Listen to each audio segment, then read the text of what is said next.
Hello everyone, how are you? I hope you all will be fine and doing good studies. So today we will discuss conductance in electrolytic solution.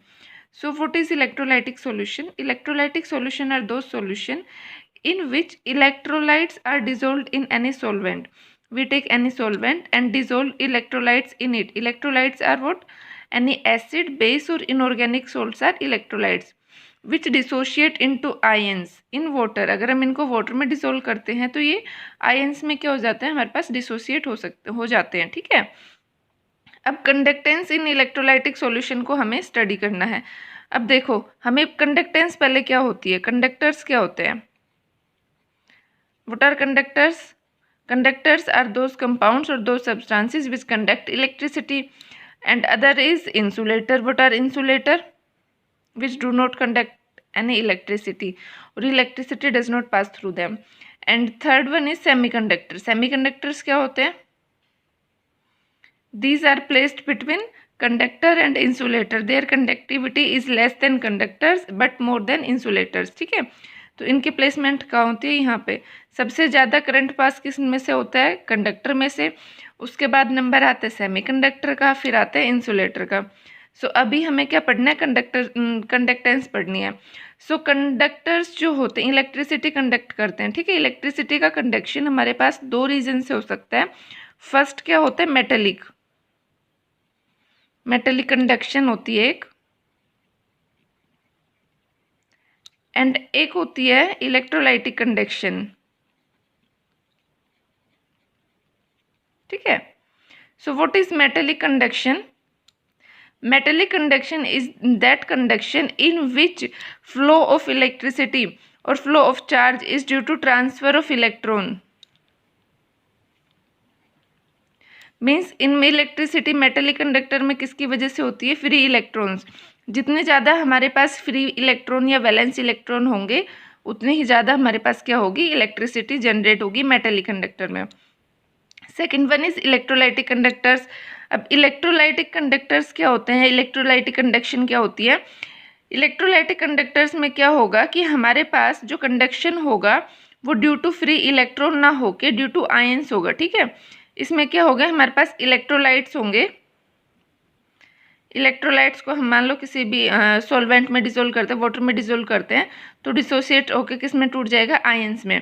So in ions की वजह से due to movement of these ions क्या generate होगी, हमारे पास electricity. तो what are electrolytic conductors? Those conductors in which generation of electricity is due to movement of ions. ठीक है, इलेक्ट्रोलाइट्स की वजह से. अब जो हम इलेक्ट्रोलाइट्स ले रहे हैं, इलेक्ट्रोलाइट्स हमने ये तो बता दी, इलेक्ट्रोलाइट्स क्या होते हैं, एनी एसिड, बेस और इनऑर्गेनिक सब्सटेंस. इसको हम क्या बोल देते हैं, इलेक्ट्रोलाइट. अब जो इलेक्ट्रोलाइट्स क्या होते हैं, स्ट्रॉन्ग इलेक्ट्रोलाइट होते हैं एक, and second one is weak electrolytes. Two types के इलेक्ट्रोलाइट्स होते हैं. ठीक है. So what are strong electrolytes? Strong electrolytes क्या होंगे, जो हमारे पास डिसोसिएट कंप्लीटली इनटू आयंस.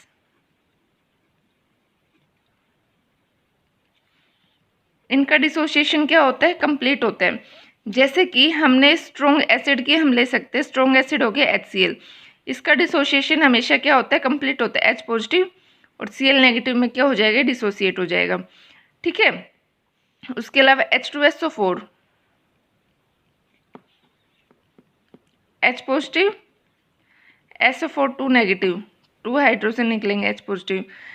ये तो हो गए स्ट्रॉन्ग एसिड. स्ट्रॉन्ग बेस जैसे कि हमारे पास हो गया NaOH, it will dissociate into Na positive and OH negative.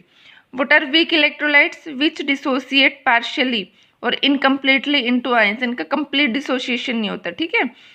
इनका डिसोसिएशन क्या होता है, इनकम्प्लीट. जिससे कि हमारे पास होते हैं वीक एसिड्स. वीक एसिड्स कौन से होते हैं, CH3COH, एसिटिक एसिड. अब जिनका वीक डिसोसिएशन होता है उसको हम ऐसे दिखाते हैं इक्विलिब्रियम वाले साइन से. तो ये किस में डिसोसिएट होगा, CH3COO negative plus H positive में. ठीक है. तो इसका डिसोसिएशन कंप्लीट नहीं होता. मान लो हमने इसके 100 मोल लिए तो हो सकता है इसके 20 मोल ही डिसोसिएट हो, 80 मोल क्या होंगे, अनडिसोसिएटेड होंगे. मतलब वो इसी फॉर्म में क्या होंगे, प्रेजेंट होंगे. ठीक है। तो स्ट्रॉन्ग इलेक्ट्रोलाइट और वीक इलेक्ट्रोलाइट, 2 टाइप्स के इलेक्ट्रोलाइट्स हो गए। अब जो हमारे पास कंडक्शन होगा, कंडक्शन किसके केस में ज़्यादा होगा? स्ट्रॉन्ग इलेक्ट्रोलाइट्स के केस में। मीन्स आपको अगर ये दे दे कि 2 कंपाउंड्स दे दिया, एक तो दे दिया H2SO4 and second one is CH3COH। इसमें ये पूछा किसकी कंडक्टिविटी ज़्यादा होगी या किसकी कंडक्टेंस ज़्यादा होगी, तो कंडक्टेंस हमेशा स्ट्रॉन्ग इलेक्ट्रोलाइट्स की ज़्यादा होगी as compare to weak electrolyte. Other weak electrolytes कौन कौन से हो सकते हैं? H3PO4, H2CO3, these are other weak electrolytes. वैसे तो बहुत सारे एग्जाम्पल हैं, बट आप कुछ देख लो। ये क्या है? वीक इलेक्ट्रोलाइट्स के एग्जाम्पल। ये क्या है? स्ट्रॉन्ग। कंडक्टिविटी किसकी ज़्यादा होगी? स्ट्रॉन्ग इलेक्ट्रोलाइट्स की, क्योंकि यहाँ पर जो हमारे पास आयंस का प्रोडक्शन है वो क्या होगा? ज़्यादा। देखो यहाँ पे अगर मैंने HCl के 100 मोल लिए तो 100 ही हमारे पास H पॉजिटिव प्रोड्यूस होंगे और 100 ही क्या होंगे? Cl negative. बट यहाँ पर अगर हमने 100 मोल ऑफ CH3COH लिए हैं तो 20 मोल ही इनके प्रोड्यूस होंगे। तो किसकी कंडक्टेंस ज़्यादा होगी? जिसमें आयंस ज़्यादा होंगे। तो स्ट्रॉन्ग इलेक्ट्रोलाइट्स की क्या होगी? कंडक्टेंस हमारे पास ज़्यादा होगी। ठीक है। सो अब इनका मैकेनिज्म क्या होता है? What is the mechanism of conductance?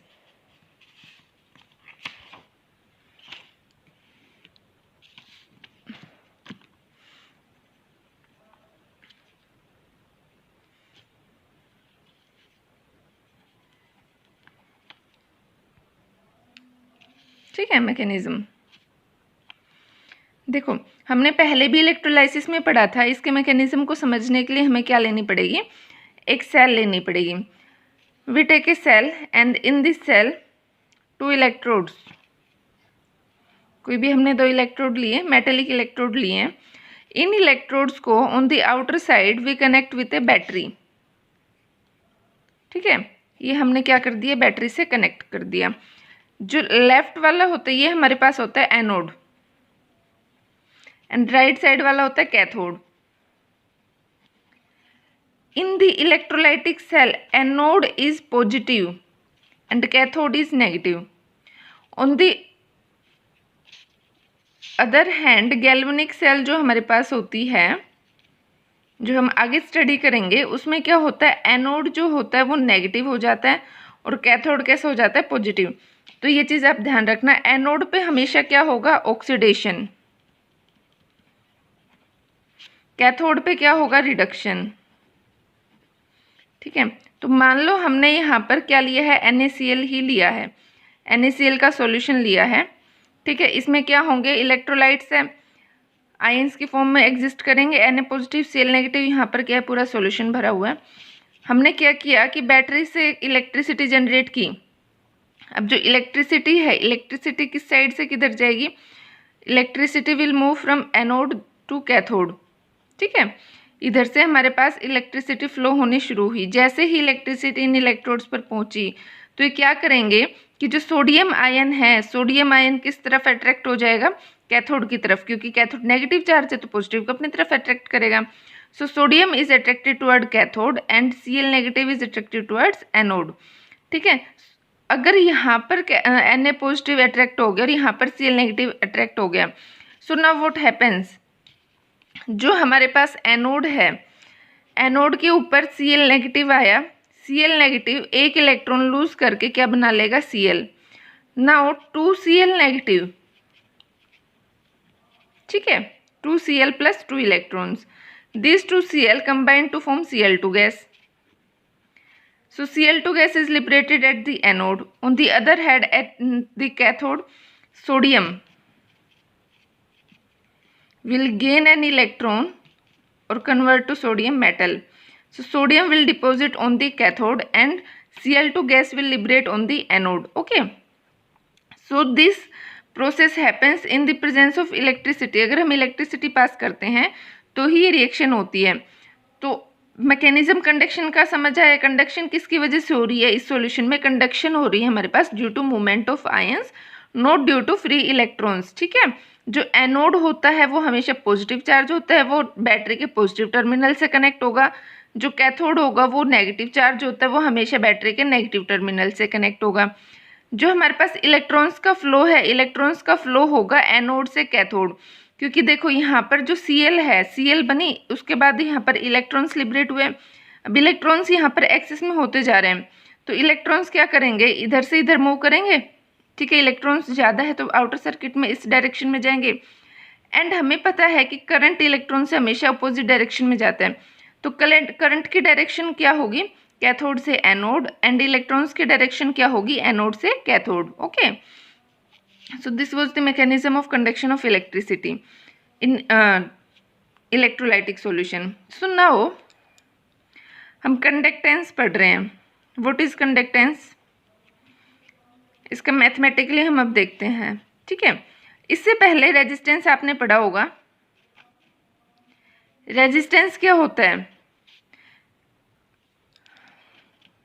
Tendency to hinder, मतलब हमारे पास करंट फ्लो कर रहा है। मान लो हमने एक वायर लिया है, वायर में हमारे पास करंट फ्लो कर रहा है, तो उस वायर का कुछ ना कुछ रेजिस्टेंस होता है जो कि इस करंट के फ्लो को रोकता है। तो ये tendency to hinder the electric current to flow.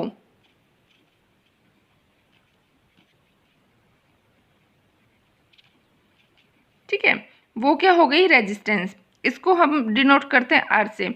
अब हमें पता है रेजिस्टेंस का मैथमेटिकल फॉर्मूला होता है R is equal to rho L over A. ये हमने 9th 10th में पढ़ लिया था।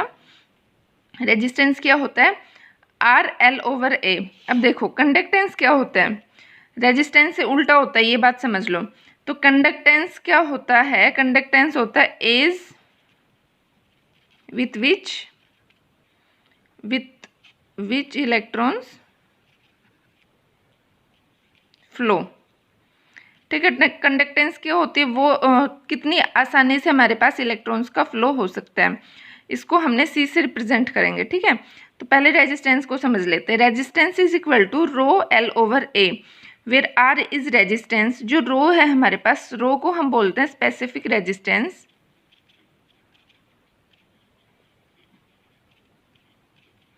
स्पेसिफिक रेजिस्टेंस क्या होगी, resistance, specific resistance is equal to resistance when we take any wire, ठीक है, ऑफ 1 मीटर लॉन्ग या 1 centimetre long and area of cross section also 1 centimetre square.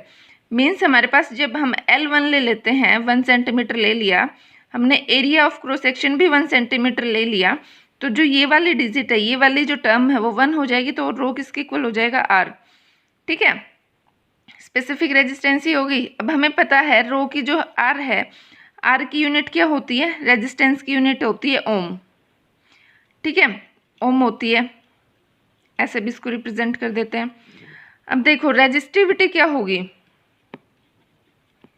Resistivity हमें निकालनी है, ये वाली टर्म इधर जाएगी, r into a over l. अब रेजिस्टेंस हमें पता है ओम होता है, एरिया की यूनिट होती है मान लो मीटर स्क्वायर, और लेंथ आ जाएगी मीटर में, तो ओम मीटर, ये किसकी यूनिट आ गई हमारे पास, रेजिस्टिविटी की। अब हम आ जाते हैं कंडक्टेंस पे। कंडक्टेंस क्या होती है, conductance is inversely related to resistance. So 1/r क्या होता है, यहाँ से r की वैल्यू में पुट करती हूँ, तो r क्या आता है, रो एल ओवर ए। ठीक है, ये हमारे पास क्या हो गई, कंडक्टेंस। अब देखो 1 ओवर रो मतलब 1 ओवर रेजिस्टिविटी, स्पेसिफिक रेजिस्टेंस बोल दो या फिर रेजिस्टिविटी, एक ही बात है। 1 ओवर रो रेजिस्टिविटी और specific resistance is equal to kappa, which is specific conductance.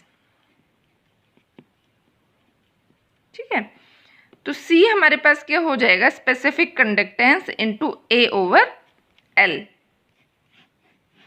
Where L over A, जो हमारे पास ये वाली टर्म है L ओवर A, इसको क्या बोलते हैं हम, L over A is known as cell constant. ठीक है, तो C is equal to KA over L। अब यहाँ पर अगर हमें C की यूनिट निकालनी है, मतलब C के हमारे पास कंडक्टेंस, कंडक्टेंस की यूनिट क्या होगी, देखो कंडक्टेंस की SI यूनिट होती है साइमन। ठीक है, इसको साइमन होती है। अब हमें पता है conductance inversely related to resistance होता है, इसको हम ओम इनवर्स भी बोल सकते हैं, ओम इनवर्स भी इसकी यूनिट होगी, या फिर इसका हम इनवर्स कर देते हैं मो। ये भी क्या होती है, कंडक्टेंस की यूनिट होती है। These three are the units of conductance. अब हमें निकालनी है कंडक्टिविटी की एसआई यूनिट। तो कंडक्टिविटी की यूनिट क्या होगी, देखो हमें कंडक्टिविटी निकालनी है, specific conductivity C into L over A हो जाएगा।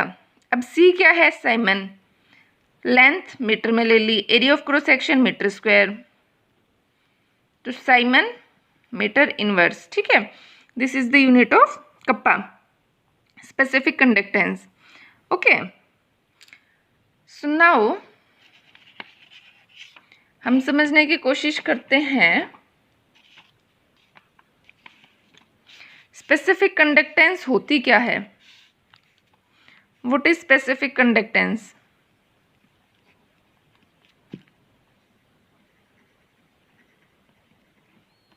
स्पेसिफिक कंडक्टेंस क्या होती है, कंडक्टेंस प्रोड्यूस्ड ड्यू टू, देखो स्पेसिफिक है, स्पेसिफिक है इसका मतलब क्या है कि हम जैसे कंडक्टेंस को हमने स्टडी किया था एक सेल के थ्रू, ठीक है, सेल में हमने 2 इलेक्ट्रोड्स लिए थे, तो स्पेसिफिक कंडक्टिविटी के लिए कंडीशन क्या आ जाती है कि हमारे पास जो हमने 2 इलेक्ट्रोड्स यूज़ किए थे उनका एरिया ऑफ क्रॉस सेक्शन कितना होना चाहिए, 1 सेंटीमीटर स्क्वायर ईच। ये क्या होना चाहिए, इलेक्ट्रोड्स का क्रॉस सेक्शन, इलेक्ट्रोड का एरिया। एंड जो 2 इलेक्ट्रोड्स हैं उनके बीच की जो दूरी है वो भी कितनी होनी चाहिए, 1 सेंटीमीटर। डिस्टेंस कितना होना चाहिए इलेक्ट्रोड्स के बीच में, 1 सेंटीमीटर स्क्वायर आएगा, सॉरी, डिस्टेंस कितना होना चाहिए, 1 सेंटीमीटर। ठीक है, मतलब हमने वॉल्यूम कितना लिया है, वॉल्यूम किसके लिए, 1 सेंटीमीटर क्यूब सॉल्यूशन के लिए। जब हमने इतना इलेक्ट्रोलाइट लिया है उसकी जो कंडक्टिविटी होगी, उसकी जो कंडक्टेंस होगी, उसको हमने क्या बोल देते हैं, स्पेसिफिक कंडक्टेंस। ठीक है, तो what is specific conductance, conductance of 1 centimetre cube of solution is known as specific conductance. ठीक है, when we take electrodes of 1 centimetre square area and distance between the 2 electrode is also 1 centimeter, then the conductance which will come is equal to the specific conductance. Okay, so specific conductance किससे represent की हमने, kappa से, conductivity भी बोल देते हैं इसको। इसकी एसआई यूनिट हमने निकाल ली, एसआई यूनिट के लिए हमें क्या चाहिएगा, C इंटू एल ओवर ए, यही थी ना इसकी एसआई यूनिट निकालने के लिए हमने यही किया था। देखो C क्या था, के ए ओवर एल था, अब हमें K निकालना है तो क्या K क्या आ जाएगा, C इंटू एल ओवर ए। ठीक है, अब C की यूनिट हमें पता है क्या होती है, siemens, metre upon metre square, siemens metre inverse क्या हो गई, कप्पा की यूनिट हो गई। ओके, नाउ हमने देख लिया स्पेसिफिक कंडक्टेंस क्या होती है। अब नेक्स्ट इज, अगर हम डाइल्यूशन करते हैं, मान लो हमारे पास हमने 1 सेंटीमीटर क्यूब सॉल्यूशन ले लिया, ठीक है, इसमें कुछ ना कुछ इलेक्ट्रोलाइट्स थे, मान लो इलेक्ट्रोलाइट्स की कोई भी एक कंसेंट्रेशन थी X, हमने क्या किया, इसको डाइल्यूट कर दिया, हमने इसको डाइल्यूट किया है। अगर डाइल्यूट कर देंगे तो इलेक्ट्रोलाइट्स की कंसेंट्रेशन क्या हो जाएगी, मतलब इलेक्ट्रोलाइट अभी तक जो 1 सेंटीमीटर क्यूब सॉल्यूशन में था अब वो कितने में प्रेजेंट हो जाएगा, ज़्यादा में हो जाएगा ना। अगर वो ज़्यादा में हो जाएगा तो हमें, देखो हमने 1 सेंटीमीटर क्यूब हमारा सॉल्यूशन था, हमने उसको डाइल्यूट किया 5 सेंटीमीटर क्यूब सॉल्यूशन तक। ठीक है, अब 5 सेंटीमीटर क्यूब सॉल्यूशन में भी इलेक्ट्रोलाइट्स कितने हैं, X है। हमें तो पता है कि स्पेसिफिक कंडक्टेंस 1 सेंटीमीटर क्यूब की होती है। अगर 1 सेंटीमीटर क्यूब की हम स्पेसिफिक कंडक्टेंस निकालेंगे तो वहाँ पर इलेक्ट्रोलाइट्स की कंडक्टेंस कितनी हो जाएगी, X/5। ठीक है, इलेक्ट्रोलाइट्स कम है तो कंडक्शन क्या होगी, कम होगी। तो क्या होगा, with increase in dilution specific conductance decrease, कि क्या होगी, डिक्रीज होगी, specific conductance decrease with increase in the dilution. Okay, so that's all for today. Further equivalent conductance and molar conductance we will discuss in the next video. सो इसकी अगर आपको PDF study करनी है तो मैं डिस्क्रिप्शन बॉक्स में इसकी PDF अटैच कर दूंगी, वहाँ से आप डाउनलोड करके पढ़ सकते हैं। सो that's all for today, thanks for watching. अगर कोई भी डाउट हो तो आप कमेंट सेक्शन में कमेंट करके पूछ सकते हैं। So thank you, that's all for today.